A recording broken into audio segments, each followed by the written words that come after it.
Boa noite a todos e todos, sou eu, Pablo Rodrigues, mais uma vez aqui no nosso canal História Contra Pelo 2.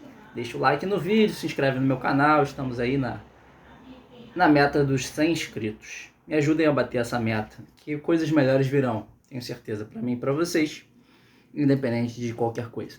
Bom, vamos pro vídeo de hoje, um tema muito importante, está aí na tônica, no contexto mundial, político, econômico e cultural. Tem a ver com neoliberalismo. O tema do vídeo de hoje, né, o título aí do vídeo é o neoliberalismo no Brasil, : uma política econômica no campo das ideias. O que dizer com isso? Bom, o neoliberalismo é uma política econômica, na verdade, uma fase do capitalismo contemporâneo, onde há uma maior flexibilização das leis trabalhistas, das condições de trabalho, na verdade, nessa contradição entre o capital e o trabalho, entre os empresários e a classe trabalhadora. E é uma política econômica que ela tem características específicas. E dessa maneira, ela, como eu já disse, flexibiliza as leis trabalhistas, mas ela promove uma grande campanha pelo fim do Estado, a intervenção desse Estado na economia, o Estado como principal gestor da economia e também da política.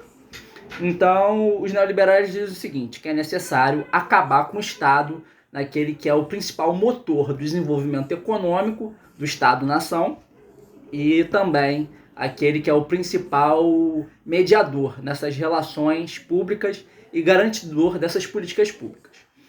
Então, o Estado, no neoliberalismo, ele é mínimo, mas ele é mínimo só para o interesse dos trabalhadores. E por isso que eu coloquei que é uma política econômica no campo das ideias, porque ela também tem uma ideologia, e essa ideologia ela trabalha dia a dia através dos meios de comunicação, das universidades, das escolas também, na tentativa de cada vez mais desmobilizar a classe trabalhadora e pôr em xeque esse papel do Estado como principal garantidor desses serviços públicos.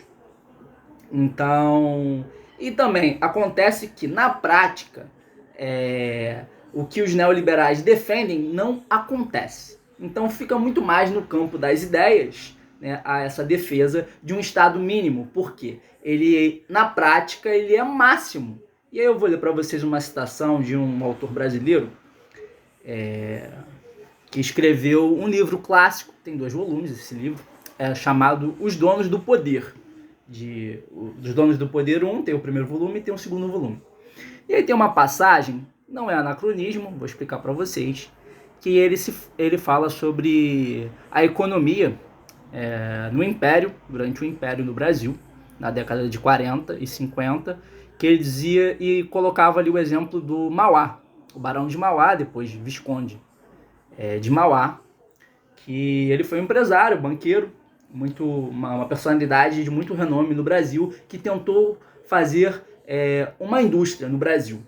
O Brasil era um país agroexportador, ainda é, embora a nossa economia também gire muito na questão dos serviços, na questão do setor terciário, ainda é um país basicamente agroexportador. E tem a sua indústria, mas que depende muito dos insumos e da tecnologia que vem de fora, dos países do capitalismo central. E dentro dessa divisão internacional do trabalho, o Brasil ainda é produtor de matérias-primas, de commodities, que é a mesma coisa, né, no frigir dos ovos.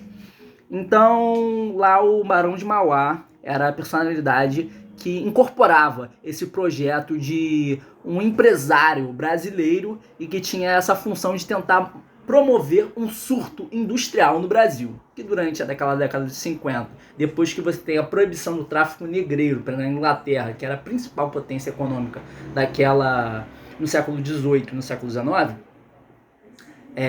até princípios da Primeira Guerra Mundial, esses capitais eles afluíram para outros lugares. Então eles afluíram também nessa tentativa de promover o início de uma industrialização que naquele momento acabou fracassando.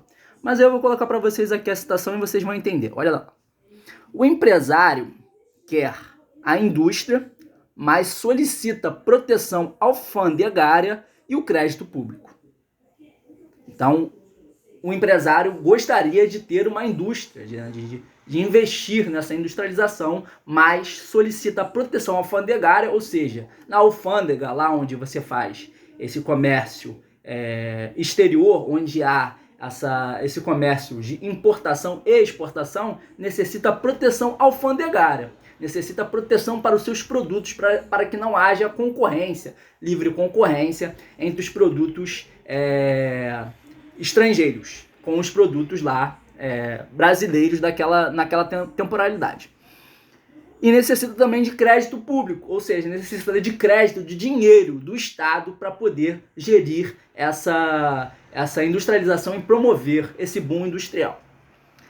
Duas etapas constituem o ideal do empresário. Na cúpula, o amparo estatal e no nível da empresa, a livre iniciativa. Ou seja, o que isso tem a ver com o nosso contexto contemporâneo? Tudo. Porque o neoliberalismo, o novo liberalismo, ele tem muitos preceitos e princípios do liberalismo clássico. Um deles é a livre concorrência. No entanto, como eu já disse, isso fica no campo das ideias, na questão ali ideológica, porque na prática eles necessitam muito do Estado.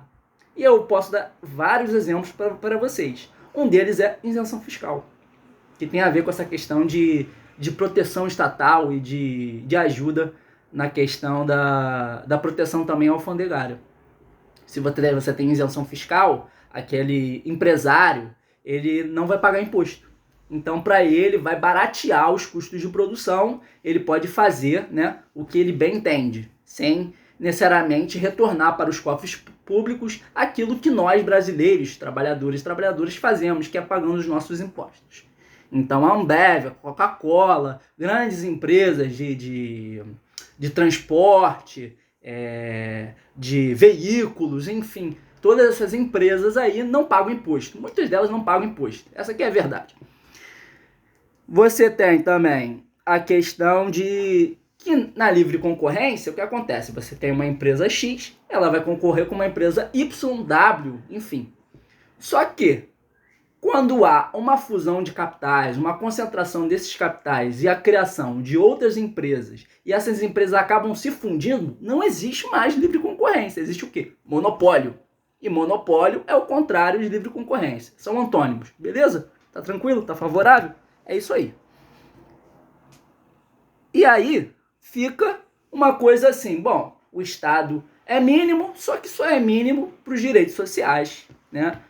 E como que isso acontece na prática? Essa transferência de valor para a mão dos capitalistas. Eles fazem e operam a partir de 3 condições. Essas 3 condições, que são 3 características, parte de uma política neoliberal, são a privatização dos serviços públicos, a terceirização e a flexibilização das leis trabalhistas. Essas 3 características, muitas delas acontecem em empresas. Eu vou falar para vocês que vocês utilizam no seu dia a dia, eu uso no meu dia a dia, Uber. Essas 3 características estão presentes no Uber. Por quê? O cara que trabalha, eu não nada contra o trabalhador ganhar ali a sua vida, o seu ganha-pão. O que acontece é que ele não tem direito nenhum